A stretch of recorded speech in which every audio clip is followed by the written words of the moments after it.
आप सबको पता ही होगा कि मनी मिराज का फिल्म वेलकम रिलीज हो चुका है। ये भीड़ क्या कहती है?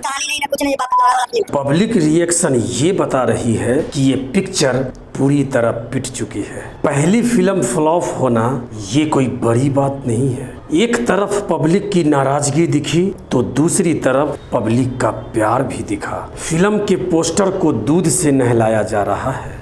एक छोटा यूट्यूबर फिल्मों तक पहुंच गया, ये देख सबसे ज्यादा मुझे खुशी हुई।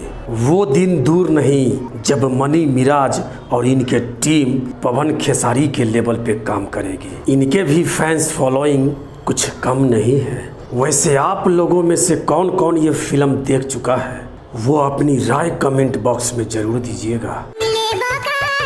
ऐसे ही भोजपुरी से जुड़े अपडेट के लिए हमें फॉलो कर लें। धन्यवाद।